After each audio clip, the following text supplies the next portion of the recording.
Notice those pink fellows there. Those are the red blood cells. Those are the really important cells for carrying oxygen throughout your body. And when your doctor tells you that you're anemic or have anemia, there's less of those. And that's why you feel tired, is because there's less oxygen going around through your body.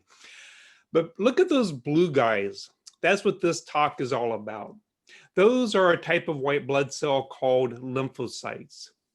And most systemic lupus patients have low lymphocyte count numbers. In fact, they even get lower when our lupus patients have increased disease activity. Now, we don't see this in other systemic autoimmune diseases such as rheumatoid arthritis, scleroderma, Sjogren's syndrome. And so it's actually part of the classification criteria to diagnose lupus. Many of you who are watching this who have systemic lupus, your doctor was able to diagnose your lupus partly because of your low lymphocyte count. And guess what happens during stress? During stress, these even become lower in number. And we know this ever since the 1970s. In the 1970s, they did studies on mice, and they showed that when you stress mice in the laboratory, their lymphocyte count goes low. And there were other studies done regarding stress with mice in the 1970s. They did one with cancer. There's a type of mouse that gets a lot of cancer. About 90% of the mice get cancer as they get older. And what they did an interesting experiment. They took some female mice, and some of them they put into really nice housing areas where they gave them lots of food. They didn't bother them whatsoever. And then they monitored them over time. But they took some other female mice and they put them into a very stressful environment. They crowded them together. They bothered them all the time. They handled them all the time. They drew blood from them. And guess what else they did? They put male mice in there. Can any of you associate or see that being stressful? Yes, they put male mice in there. And so then after 400 days, they examined all the mice and looked at how many of them had cancer. The ones who had an unstressful environment, only 7% had cancer. But those that were under stress, 92% of them had cancer. 92%. And this is important regarding the immune system because we're always making cancer cells in our body, and our immune system is very good at attacking those cancer cells and keeping them free. But when our immune system becomes abnormal, we're more prone to getting cancer. And one of the people who was paying attention to these research studies was a Dr. Janice Key-Colt-Glaser. And this is a little advertisement she put up in a lecture she gave at the University of California just 3 years ago. She spent her entire career studying the immune system and how it's affected by stress, and her particular interest is in cancer. Well, she knew that these studies were done, but she asked the question, how about in humans? What happens when a human being becomes stressed? What happens to the immune system? So her very first experiment, she was at Ohio State University. And so she decided to do some experiments on the medical students. And so what she did is she had 76 medical students volunteer for her research study. And she knew that examination week was the most stressful part of being a medical student.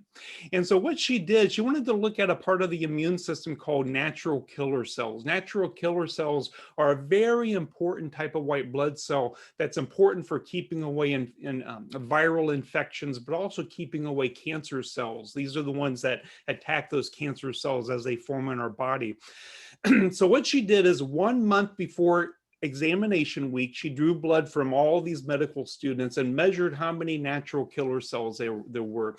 And then she gave surveys to these students, and she figured out which students had a stressful life. Also, which students had a very lonely life, because being lonely and by yourself is a very stressful thing.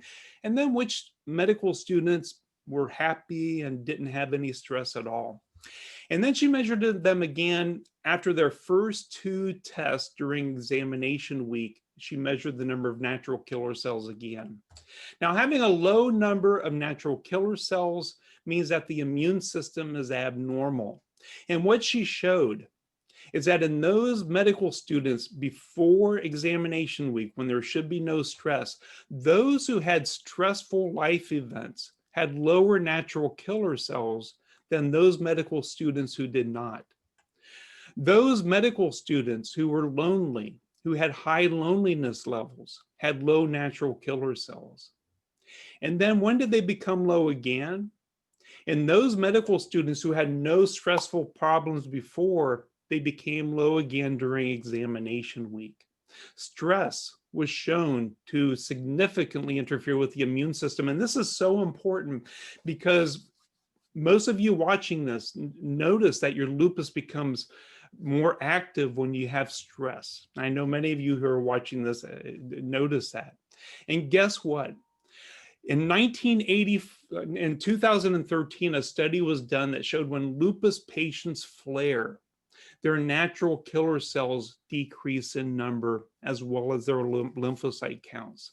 So it's not just something you're noticing yourself, but we can figure it out in the laboratory that stress absolutely causes abnormalities of the immune system.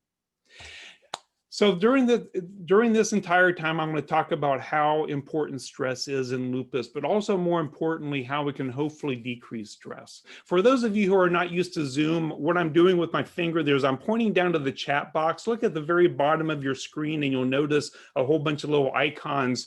And I'd like everybody to make sure to click and open up your chat box. And please feel free to ask any questions throughout the talk that you'd like me to answer at the end. Also, you can talk to each other and share comments, like if I mention something and it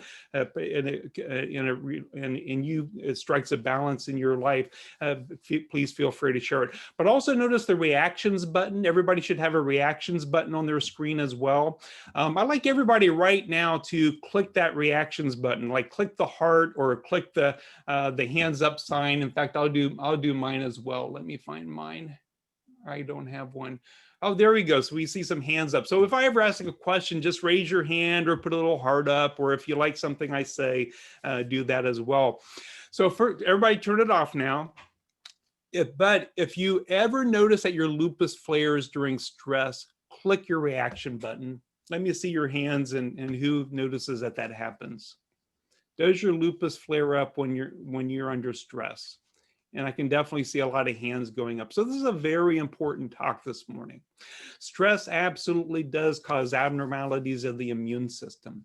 So let's go over some interesting studies on how this affects lupus patients. A very interesting study is something called the Nurses' Health Study. Back in 1976, they recruited 120,000 nurses to learn about what happens to us over our lifespans regarding our health. And they chose nurses because nurses know a lot about medicine, of course. They know a lot about health, and they can accurately answer surveys, and we can accurately figure out what goes on with health in their lives. And there's been several different nurse studies. There's one called the Nurse Health Study 2, and this started in 1989. They took 116,000 nurses, and they started asking them questions throughout their entire lives. And these nurses now, the youngest ones are now in their 80s. So we really learned a lot from these nurses over time. And so they did actually a lupus study regarding stress and lupus. And this was done by a Harvard group. The doctors at Harvard in the lupus center, they decided to send out surveys to these nurses regarding trauma. And they asked them in these surveys, and they were able to get 55,000 of these nurses to answer the surveys. They asked them about major traumatic incidences in their lives, things like major car accidents. And then they also figured out how many of those nurses developed systemic lupus after those traumatic incidences. So they looked at trauma such as car accidents. They asked them about natural disasters, if any of them had been in combat, such as the ones who were in the Army, which of them had post-traumatic stress disorder. And you don't have to be in the military to have PTSD, of course. For example, after the World Trade Center 9/11 problem, New Yorkers are 3 times more likely to have PTSD than the rest of the nation. But also childhood trauma. Those children, how many of them had childhood trauma as far as emotionally, physically, and unfortunately even sexual abuse? And I know that many of you watching this have suffered major trauma in your lives before you were ever diagnosed with lupus. And guess what? In those women in the Nurses' Health Study who had suffered major trauma, they were 3 times more likely to develop systemic lupus. So we know that major trauma can actually trigger the immune system to become more active and actually increase the risk of having lupus in people who are genetically predisposed. So another group decided to ask, well, what happens if we teach our lupus patients to decrease stress in their lives? Does that make any difference in their lupus? And so the University of Pittsburgh Medical Center, they have a lupus center of excellence, and it's run by Dr. Susan Manzi. Dr. Manzi's fantastic. She's one of the best lupologists in the world, and she does a lot of work for the Lupus Foundation. So she got together with the Center for Complementary Medicine, and they decided to teach their lupus patients how to decrease stress. And so she took 92 of her patients, and they decided to teach them how to decrease stress. And they just gave them 6 sessions on how to decrease stress and gave them some homework and some practice sessions. And what they taught them were several different things. Number one, they taught them muscle relaxation techniques, and they did this by using biofeedback and EMG techniques to do this. But they also taught them something called mindfulness. Breathing exercises, just something very simple, how to do breathing exercises and mindfulness. And then they decided to look at what this did to their lupus symptoms. Was this stress reduction able to improve anything? And they compared these patients, by the way, to patients who they did not teach any stress reduction to. And what they showed at the end of their experiment, that those lupus patients who started to practice mindfulness regularly, practice breathing exercises, learn how to relax their muscles, they had significant improvements in pain. They had significant improvements in general well-being and also in their physical function. I know that many of you watching this know that these are major problems in lupus. I can take a lupus patient, and I'm great at getting their discoid lupus under control. I'm great at getting rid of their pleurisy. I'm fantastic at getting their lupus nephritis, their kidney inflammation, into remission. But it's very hard for me to get that pain under control, their general well-being under control, their physical function under control. That's why this morning's lecture or talk is so important, because what I'm talking about can make major differences in people's lives as far as these problems and their lupus. Now, many of you watching this do have problems with anxiety. Many of you watching this do have problems with controlling stress in your lives and how to respond to that. And the first thing I'd like to tell you is that please don't feel guilty about having this.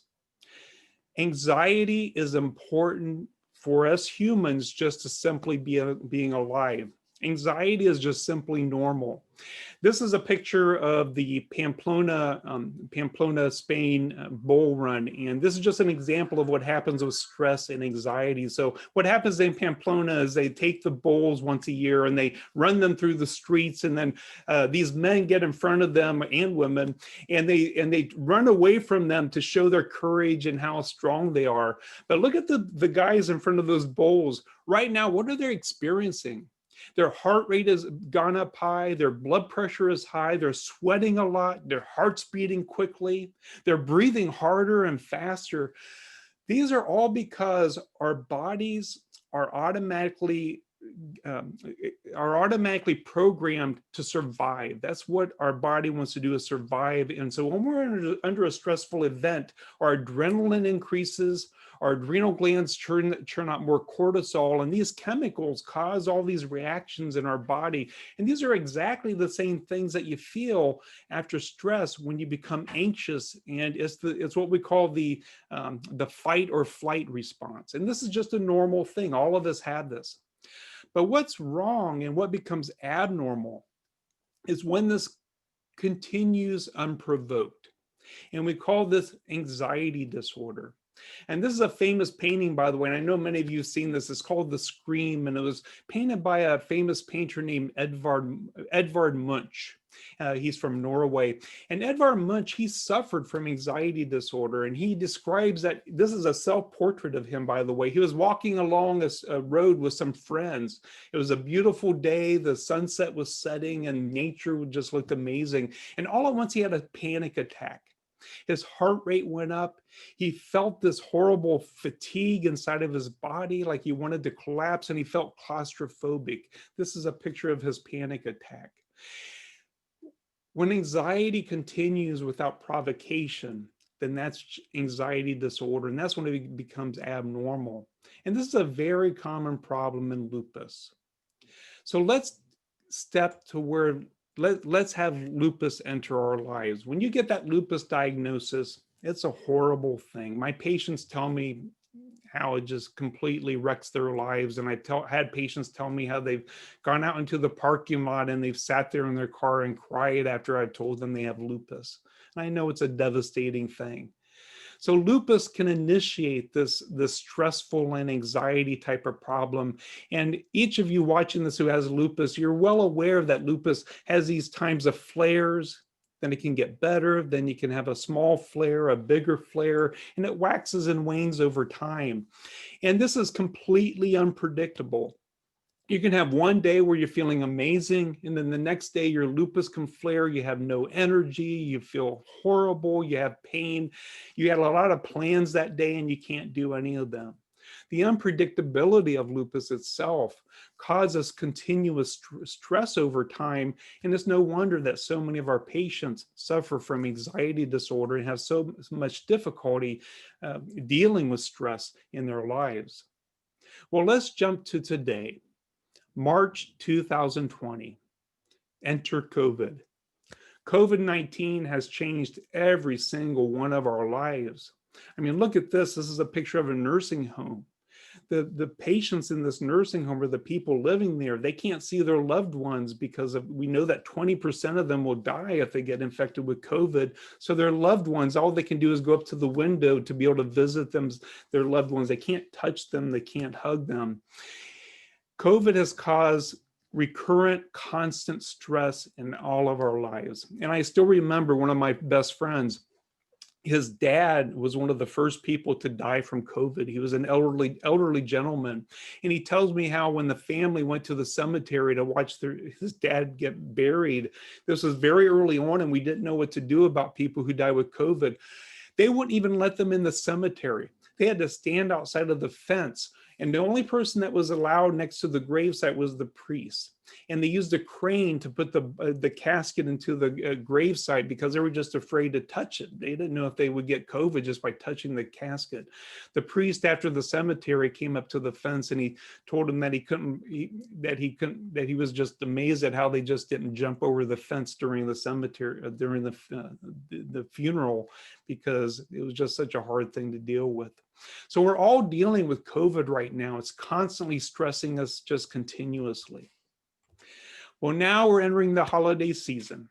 And this is one of my favorite times of the year. We all celebrate in our own different ways. We all have our own different religions and our own different customs that we do and everything. But unfortunately for many people, it's a very stressful time of year. Trying to get out all those Christmas cards, writing notes to everybody, getting all those Christmas presents, putting all those decorations up. It's very stressful. And then you got to deal with life itself. Life doesn't stop. And so it's really important to learn how to deal with stress and decrease stress during the holidays. And during the rest of the talk, I'm going to give you some tips on how you can decrease stress. Because as a lupus patient, you do have significant problems with anxiety. Stress definitely can make your lupus worse. And so learning how to decrease stress is an important thing. And the first thing I like to talk about is mindfulness. 30 years ago, if you would have told me about mindfulness and breathing exercises, I would have laughed and said, you're just a new agey person. You just go off with your new agey friends. But during the past 30 years, there's been a lot of great research about how important mindfulness is to our health. And first, to put this into perspective, let's think about what anxiety does.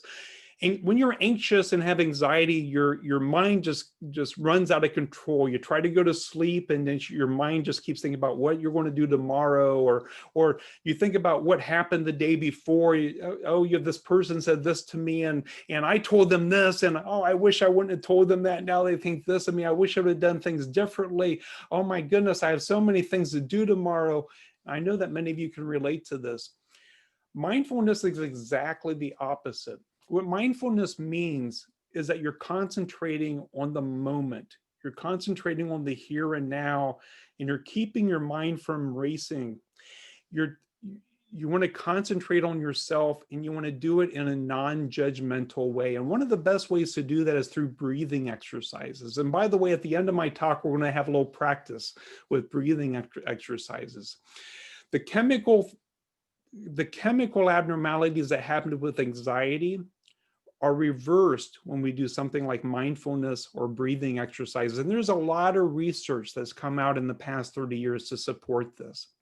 For example, this is one study that was done. They looked at MRIs of the brain, and they took people who practice mindfulness every day, people who just simply did breathing exercises and meditated for a little bit of time each day. And these are people who did it for 20 years or longer. And they looked at their brains and compared them to brains of people who did not meditate or practice mindfulness. You see that little colored area of the brain right there? That's a part of the brain called the hippocampus. And the hippocampus is a very important part of our brain. It's called the librarian of the brain. It's really important for memory. It's really important for emotion, and it's important for how we process conflict or keep conflict from happening in our lives. And what they showed is that people who practice mindfulness have larger hippocampuses than people who don't, significantly larger. The hippocampus becomes smaller in some problems, such as the aging process. People with dementia, and people with memory problems, and people who are under chronic stress. They did another experiment. This is one from Wake Forest, where they asked the question, what happens to pain in people who practice meditation or mindfulness? And what they did, interestingly, they took 15 people who didn't ever practice mindfulness or breathing exercises, and they just simply taught them how to practice mindfulness and meditation and how to focus attention on themselves. And then they gave them a painful stimulus, and it was a heat stimulus that would hurt but not cause any damage to them. And they did MRI studies of when they didn't practice any meditation, then compared it to when they did practice meditation. And when they were not practicing meditation, the MRI on the left shows you what the brain looks like when someone suffers pain. But look at on the right side. While they were practicing breathing exercises and meditation, they had significantly less stimulation of the brain centers of the brain when they practiced their meditation. And then what they did is, after they gave them 4 full days of mindfulness training, by the way, and it was just 20-minute sessions, and they taught them how to do this, and then they asked them to do it regularly after that.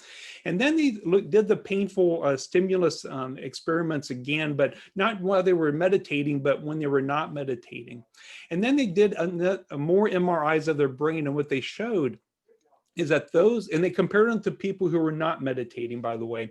And what they showed is that those who learned how to do mindfulness and meditation and breathing exercises, they had a 57% reduction in their perception of pain and 40% reduction in the intensity of pain. So it's just amazing what just simply doing mindfulness or breathing exercises can do. And during the past 30 years, there's been multiple results on the meditation and mindfulness exercises. For example, it's been shown to significantly reduce stress, brain function is improved, the ability to focus, the stability of mood, like going into depression or anxiety.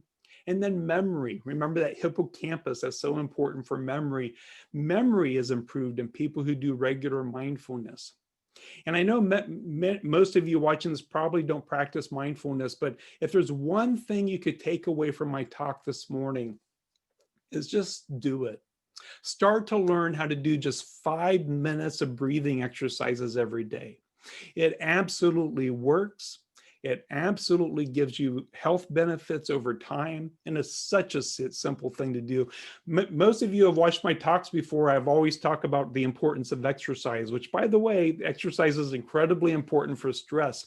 I'm asking you to do 30 minutes of exercise a day. Mindfulness, I'm just asking you to do 5 minutes. Every single one of you have 5 minutes that you can spare every day to do mindfulness and breathing exercises.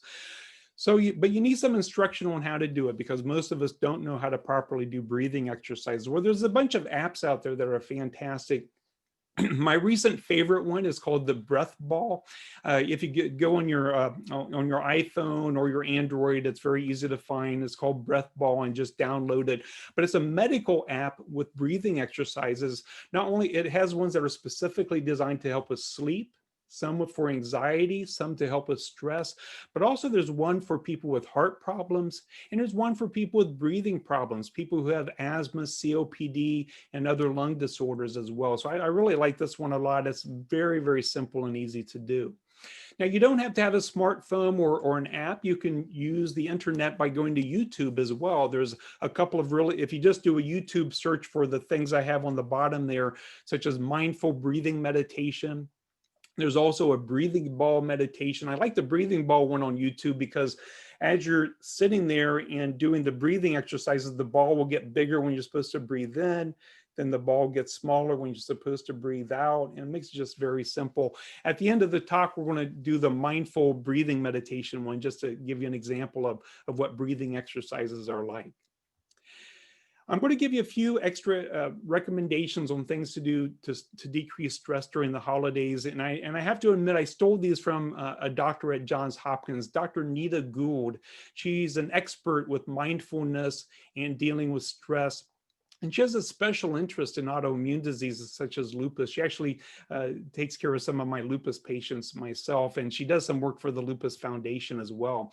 And these are 4 of her top recommendations. First is to practice mindfulness regularly. And then here's another one. Look at this pumpkin pie. Pumpkin pie and sweet potato pie are 2 of my favorite things. And I guarantee you that I would dig into that and I would love it. That would be the most you would just make my day if you gave me that. But people who have anxiety and stress problems, they'll look at that thumbprint. That's where the 6-year-old took a little taste of that pumpkin pie. And they'll look at this as an imperfection, and they'll just say, oh, why did I ruin this pumpkin pie? Look at the burnt edges. Oh, that's just horrible. But another thing that Dr. Gould says is to learn to accept imperfections. We as human beings were naturally imperfect, every single one of us. I'm a physician, and believe me, I think about my own imperfections. When I'm up against my peers and we talk about medical studies and how to treat patients, every single one of us are judging ourselves. We want to appear perfect in front of our peers, but none of us are perfect. And one of the best things you can do is to learn how to accept your own imperfections and look at this pumpkin pie and just say, yep, Dr. Thomas is going to love this pumpkin pie. He's not going to matter about that thumbprint or the burnt edges on the side. Another thing that she recommends, I'll give you a situation. This is just, let's say that this is Christmas season and you're in the traffic and you're just stuck. Traffic is not moving anywhere. Or just think about, you go to the grocery store and you look at the lines and, oh, there's that short line over there. I'm going to stand there. And then there's this person who has their buggy full of just one vegetable items at a time that take forever to ring up. All of us have been there, and then you tell yourself, why did I get in the wrong line? This is going to take me forever. It's important to not lose sight of what really counts. And that's another thing that Dr. Gould says. Just take a few deep breaths. Whenever you have a stressful moment like this is one of the best things you can do, is always take a few deep breaths. And if you learn how to do mindfulness, by the way, and do those breathing exercises every day, this will become even easier for you. Taking those few deep breaths will help center you and just remind yourself that this is not really important. It's not under your control that some things happen to our lives. It's out of your control that this traffic jam took place. And just tell yourself, it's just traffic. You're in that line that's taking forever in the grocery store. Just tell yourself, this isn't under my control, and it's just this is just a grocery store. And then look at something to the side, look at something on the side of the road and notice that beautiful tree that you've never noticed before. Or if you're in the grocery store, look at the beautiful flowers in the line and just tell yourself, that's a really beautiful flower there. And think of the things that you're grateful for. Think of the people in your family who you love and who love you, and just think of the pets at home. I have a cat and 2 dogs and a parrot, and I just love them to death. They give me unconditional love all the time. Think about those things in your life that really make your life special, and don't let those stressful events bother you so much. And then there's something else. How about that stressful person in your life? And we all have them. This person who just is toxic, who just makes your life horrible, who just makes you feel bad about yourself. What do we do about this person? Well, Dr. Gould recommends that it's important that you tell yourself that you can't change how others act. You have no control over how other people's act in your life. But what you can do is change how you respond to those people. So again, taking a few deep breaths when that person enters your life and tries to make things stressful on you. And Dr. Gould recommends respond with kindness. Respond with kindness is the third thing that she recommends that we do to control stress in our lives during the holiday season. And just think about it. Just think about when you give some money to charity. Or just think about it when you just go out of your way to do something nice for someone. Think about how good that makes you feel in your brain. We get those endorphins that flow, and they make us feel good. So when someone treats you badly, it's our gut instinct to put up a wall and to be mad and just fight against them. But instead, surprise them, do something nice to them, or try to help them out with something, because it will help you feel better about yourself, instead of letting them impact your life like that. And what she says she does to remind herself of this is that she tells herself inside that this person is suffering, and that's why they're acting this way. My office manager, Barbara Taylor, she's wonderful. And as you can imagine, we have thousands of patients in our office, and we have some difficult patients who really make it difficult for our staff and for the doctors. And it's very easy for me to forget to respond the right way and for me to take it personally when they're mean to me. And even my office manager does that. She says, Dr. Thomas, just remember that person is probably having a bad day. They're probably suffering from something at home that you don't have anything, that you have no idea about. And that's why they're acting that way. So don't take it personally. Just taking some deep breaths and just do something kind or nice for them, and you'll feel much better about it. So I love the way that Dr. Gould recommends to do this. So it's important for all of us to remember that stress is normal. We all have stress in our lives. Right now, it's COVID-19. We're constantly having stress. It's coming up on the holiday season, and some of us are having more stress because of that. I don't, because I try to decrease how much when I do my Christmas cards, by the way, I just sign my name and mail them out. I don't write a long note on each of them. That's a little trick on how to decrease stress. I don't put up a ton of decorations. I just put up a few that I really like.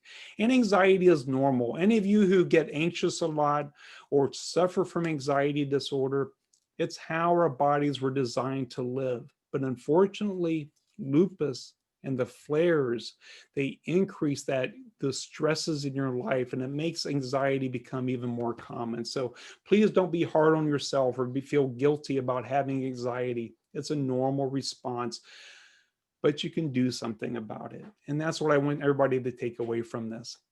So the next thing I like to do is I like us all to practice some mindfulness. I'm going to teach us some breathing exercises, and many of you already do this, so I know you're going to know how to do it. One of the people I work with at the Lupus Foundation, her name is Janet. She's the chair of the national board. Janet's wonderful. She has really severe Sjogren's syndrome, and I can share that because she puts it on her blog. She has a Sjogren's blog, and she suffers from horrible anxiety disorder. And what she wanted me to remind everybody is that all of us can learn to do mindfulness and breathing exercises. She does it every day. And she said that when she first tried, it was really hard. She couldn't imagine her brain just concentrating on herself and doing breathing exercises, because her mind was constantly running and she was worrying about everything in her life and all the unpredictability. So any of you here that think that you can't do it, you can learn how to do breathing exercises and mindfulness, but you need to take it slowly. Remember that people who do a marathon, they don't start off by running a marathon. They start off by maybe jogging a block, and then jogging a couple of blocks, and then jogging around the track. And it's a slow process. So even if you don't think you can do this, you can do it a little bit. And what I want you to do is to first get into a comfortable position. So just sit on your chair and relax your arms to your side. We're going to ask you to close your eyes during this practice. But if you don't feel comfortable closing your eyes, then just keep them open and maybe look at the edge of your nose. That's an easy way to do it. And what you want to do is practice on the breathing. Just listen to the voice that you're going to hear. And by the way, the way to find this on YouTube is by going to mindful breathing in 3 minutes. We're just going to do a 3-minute one. That's very easy to do. Now, as you do this, your mind's going to wander. For example, my Bichon Frise, she's right over there, and she keeps whining every once in a while, or barking a little bit. Every once in a while, my mind's going to think, oh, there's Musette over there. And then I'll say, oh, Musette's over there. She's barking a little bit, but now I'm going to come back to my breathing. So something interrupts you, or if your mind wanders, just acknowledge it and don't be judgmental, and then come back to your breathing. And that's a good way to handle those little outside things. So now I'd like everybody to gently close your eyes, and let's do 3 minutes of breathing exercises together. Mindful breathing. Oops. And I gotta learn how to do this. Mindful breathing. Close your eyes and rest your hands on your knees. Bring your attention to the touch of your body on your seat. Feel the weight of your body on your chair or cushion. Make sure that your back is straight and that you're comfortable.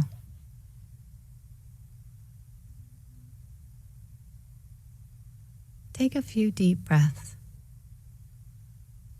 While you're breathing deeply, relax your shoulders, your stomach muscles, the muscles in your face, your hands, and your legs. Let go of all the tightness in your body.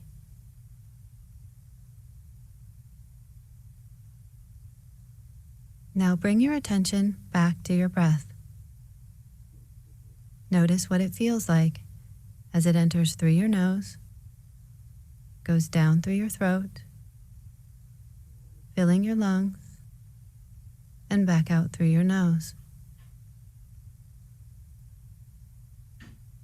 Notice your stomach and chest rise and fall each time you breathe in and each time you breathe out. And just allow your breathing to be natural and relaxed.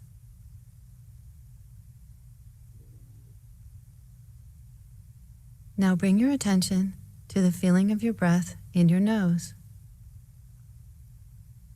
Feel your breath as it comes in and goes out. Just focus on this sensation, paying attention to each time you breathe in and each time you breathe out.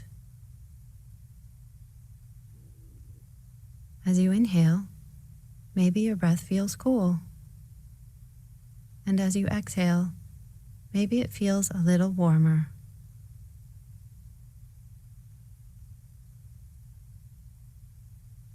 When your mind wanders, or if you become distracted, just notice what's going on in your head, and then gently bring your attention back to your breath, going in and out. Focus on the feeling of your breath and allow thoughts and feelings to come and go in the background.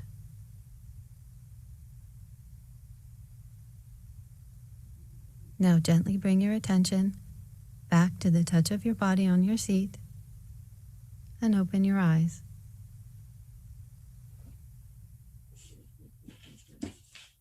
All right, we're all done with our breathing exercise. So my little puppy was snoring during that time, and most of the time I was concentrating on my breathing, but every once in a while I'd notice her snoring and say, okay, Musette is snoring. Oh, let me get rid of that. Okay, there we go. When I first started doing breathing exercises, it was difficult, but I learned over time how to keep going back to the breathing. And just something to realize is that breathing exercises, they do make a big difference. And you can take my hydroxychloroquine I prescribe you. You can take my mycophenolate, the medicines I use to get your lupus under control. But if you add to it mindfulness breathing exercises, just 5 minutes a day, that will go a long way in helping out with so many parts of your health and helping you deal with stress and anxiety, but also with many other things. It might help you live longer. It can help you with memory. It can help you with pain, and just do it because it absolutely does help. And there's a lot of good medical research behind it. In addition, Dr. Gould recommends that we accept our imperfections. Don't be so hard on yourself. All of us are imperfect. And when you do something wrong or incorrect, just remind yourself that other people do the same thing. And then don't lose sight of what really counts. Take several deep breaths during any particular stressful moment. Look at the beautiful things around you that you never notice, and just think about the things in your life that really do count and matter.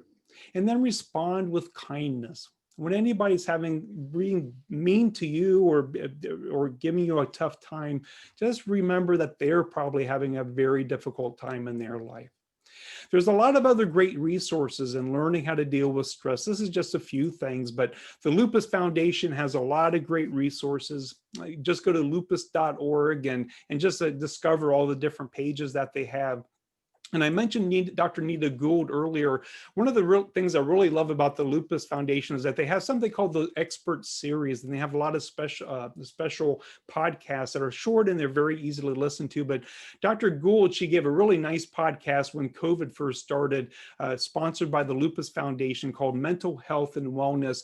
And Dr. Gould, she gives some more recommendations on mindfulness and breathing exercises, and she also gives a practice at the end of hers. So if you just do a Google search for Expert Series, Lupus Foundation, Mental Health Wellness, Nita Gould, you'll easily find it. And I'd encourage you to consider going to that site today to get some more instructions.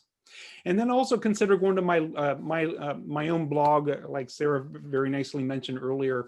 It's called the lupusencyclopedia.com. And at the very top, you'll see Lupus Secrets. Just click on Lupus Secrets and then scroll down, and you'll see I have a stress reduction handout. Just click on stress reduction. You can print it, you can download it to your own computer. It has a lot of great advice on other things you can do to decrease stress by learning to say no to people who ask you to do too many things. Don't put too much on your plate. You know, you can send out Christmas cards without writing long notes, and you don't have to put up a ton of decorations to enjoy things. So the bottom line is with dealing with stress and with lupus is that you cannot control having lupus. You cannot prevent those obstacles in your life, like those traffic jams or that long line that you get into at the grocery store that you got into the wrong line, or the actions of others. But concentrate on the things that you can do. And it comes down to one thing. Learn to love and take care of yourself. If you do this, you'll have a healthier you, and you'll be able to enjoy life and those you love, and those people in your life whom love you. And I'm open to answer any questions.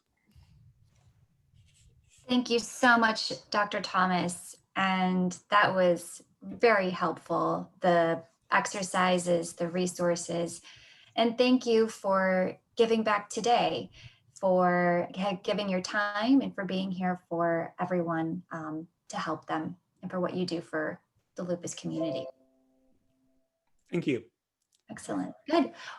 We do have a couple questions in the chat box. Again, if you're a listener, you may remain on mute to reduce background noise, but you are welcome to unmute and ask questions as well. But I am going to quickly go to the chat first.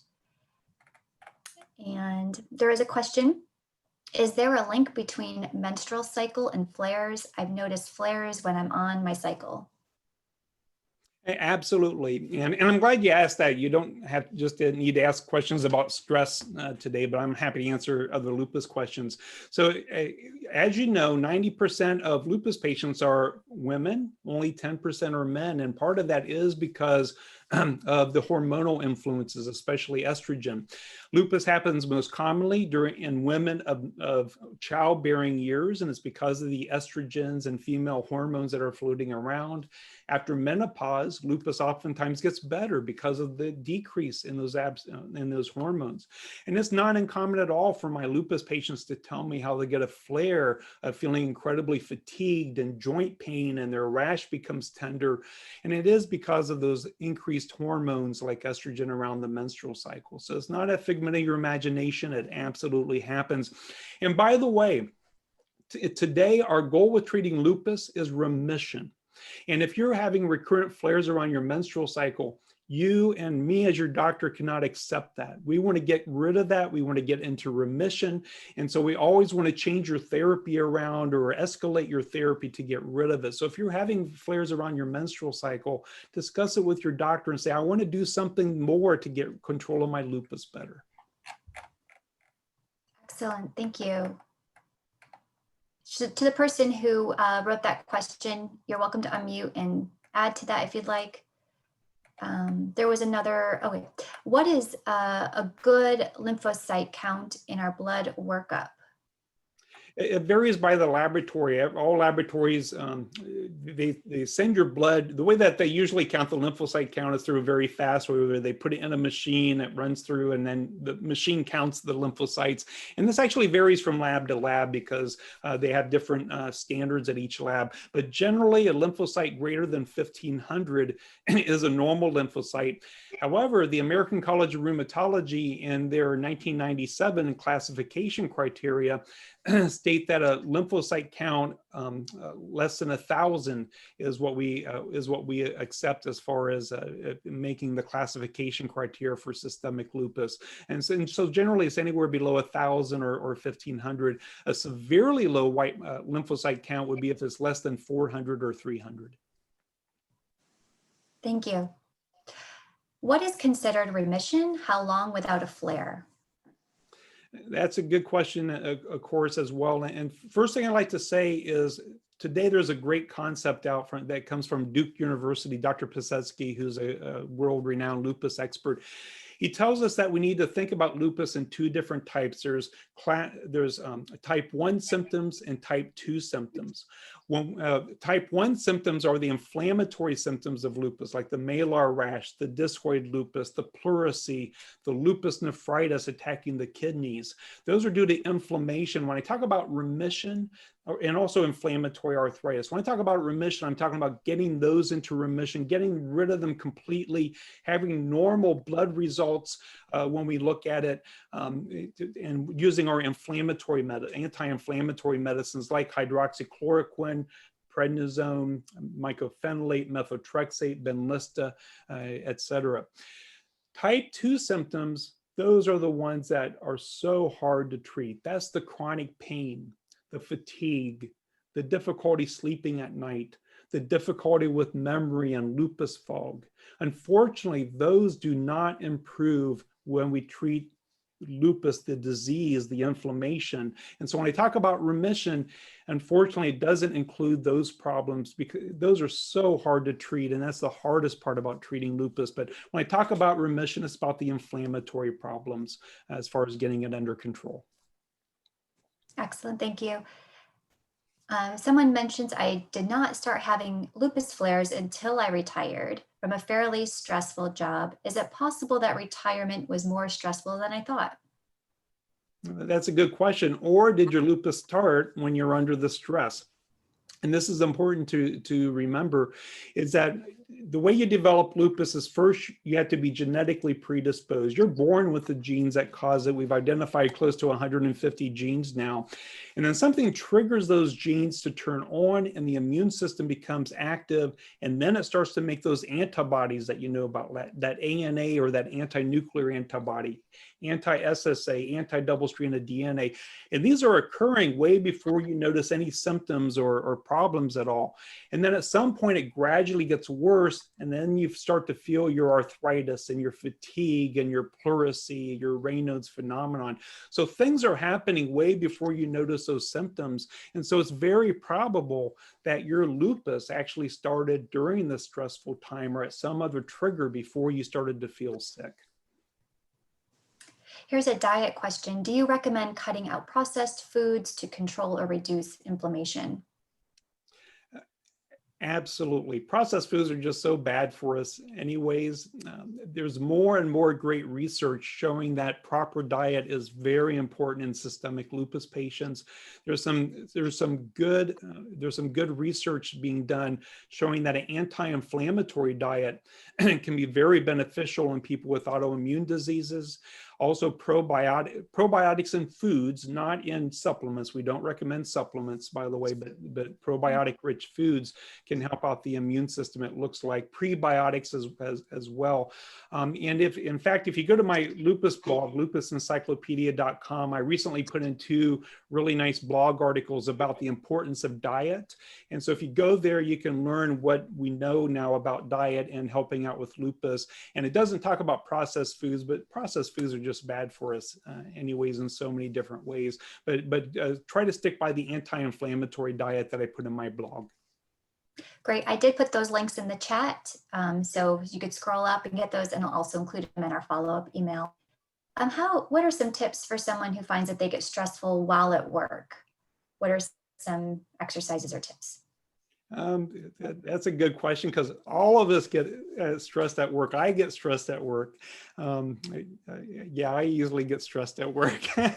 So the first thing you want to do is what I do is when I find myself getting out of control, which definitely happens, like for example, I'll be really behind in my clinic and have a very complicated patient I'm trying to do a whole bunch of things on, and then my nurse will come in and interrupt me. It's like, I'll just go, oh, I can't talk right now. I got to get this stuff done. And by the way, guys are not very good at multitasking, and that's definitely me.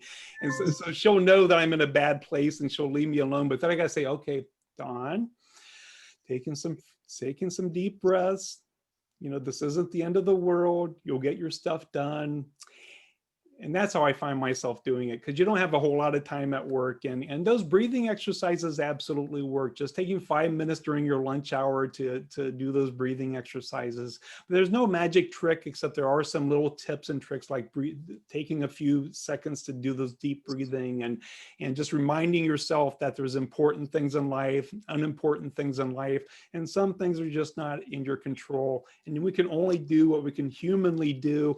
And none of us are perfect. When I see a complicated patient, I may forget to do something that I should have done on that patient. I might not remember till the next day. I'm not perfect, and I just have to remind myself. Thank you. That's it for the chat. I'll open it up for maybe 1 or 2 more questions, and then we will close.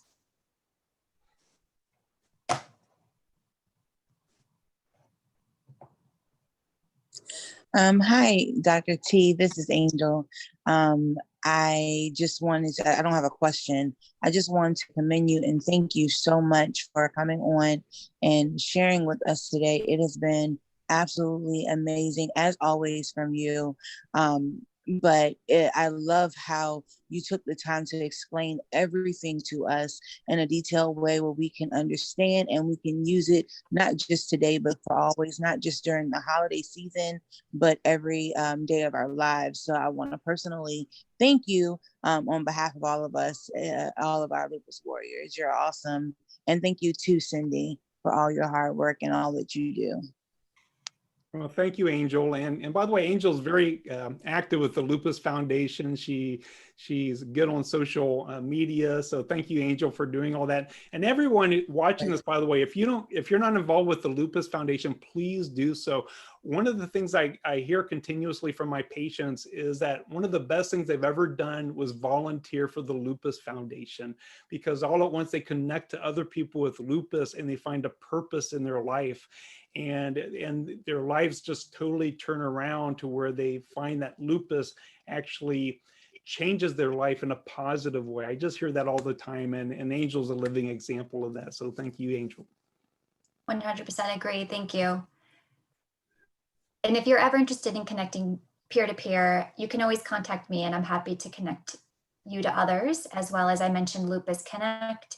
As we are in a virtual world, the Lupus Connect support group is a great resource as well. And we do have other education seminars as well happening this week and until the end of the year. And since we are all virtual, can take part in one that's happening in Los Angeles, New York, or anywhere in the country. So that's great. And we're also going to have a new a rollout of some additional programs for 2021. If you're someone else, a couple more questions in the chat if you didn't see it yet. You were talking. yes, thank you. So I'll just read these off, Sarah. Yeah, So great. let me see. I'll start with what is. All right. So our musical GI noises, a part of symptoms we should monitor. Oh, okay. I think I know what you're talking about. We actually have a medical term for this. It's called borborygmi. Don't we love to make a big, long medical term? So musical GI noises, I think that's what you're talking about, rumblings of your stomach. So borborygmi, should we monitor these? And interestingly, it's actually a part of stress. One of the things that happens during stress is that when we're under stress and we have a fight or flight response to that, our sympathetic nervous system becomes active, and that's what makes our pupils dilate, is what makes our heart rate go up. It's what makes we start to feel heart palpitations because our bodies are getting ready to run and do things. And one of the things is that the things that are not important in our body quiet down. So things like the intestines, they should become quieter and less noises being made. Our bladder should relax because we don't want to urinate while we're while we're under stress and such. And the same thing with our bowels as well. We don't have to go to the bathroom when we're under stress and wanting to run away. So actually bowel sounds do change with stressful events and such, but health-wise, do they make a difference on monitoring them? Probably not, but it's an interesting question. Do you recommend seeing a nutritionist to design a diet eating plan? First, go to my anti-inflammatory diet recommendations. That oftentimes that can be enough for you to figure out how to incorporate those into your life. But if you're finding a lot of difficulty doing that, or if you have other medical problems where you have to do special things, for example, if you have kidney disease and are told you have to decrease the amount of protein in your diet and sodium and salt or water restrictions, or if you have diabetes and you have to go by a strict diabetic diet, high blood pressure and you're told to go on another diet, or gout and you have to go on a low purine diet, then that's where a dietitian can especially come in handy. And that's also when your insurance was most likely to pay for it, by the way, is if you have one of those types of disorders, especially diabetes. So absolutely a dietitian or nutritionist can be very helpful. And how do we get the men involved and feels like men are not existence when dealing with lupus? Okay, I think this has to do with how do we get the men in our lives involved with us as far as dealing with our lupus. And I'll just say what I think about this. Lupus is absolutely an invisible disease. When your loved one looks at you and when your friends look at you, you look like a perfectly normal person. I mean, you can be beautiful and wear the most beautiful clothing and stuff, but inside, you know what's going on. But when people look at you, they don't see that. And so it's very easy for people to be prejudiced and biased and not understand and treat you like you should be doing a lot more than you're doing. What I encourage people to do is bring their loved ones to their appointments. I love it when a husband shows up with their wife, or a boyfriend shows up with their girlfriend who has lupus. I love it. And these days with telemedicine, by the way, it's a lot easier. Just have your loved one sitting sitting right there with you. And then that way they can hear what's going on, and then they can also ask the doctor questions. And then the doctor can say, you know, you have this lab abnormality, this lab abnormality, you know, this is going on with you. You're probably very fatigued and tired. And when they hear those words and they know that something is going on with you, it can cause a light switch to turn inside of their head, and it can change them to have more empathy and compassion with you. So that's one of the biggest things I would recommend. And let's see, will there be upcoming meetings on COVID vaccinations possibly causing flares? Good question. This is totally uncharted territory. Unfortunately, there were not autoimmune disease patients or immunosuppressed patients in the clinical trials for COVID vaccinations. We think they'll probably be safe in our patients because our patients can safely get non-live vaccines like the flu shot and pneumonia shot. But we're all waiting for CDC guidance regarding this, and hopefully, I'm sure the Lupus Foundation will come up with a great blog about this once we know what to recommend to people. And I think that was the last one. Is that right, Sarah? Yes, and I did link our first blog post about the vaccine. It's just an overall general post. Again, we'll be following as well CDC guidelines and continuing to post information on that blog, but I linked it there.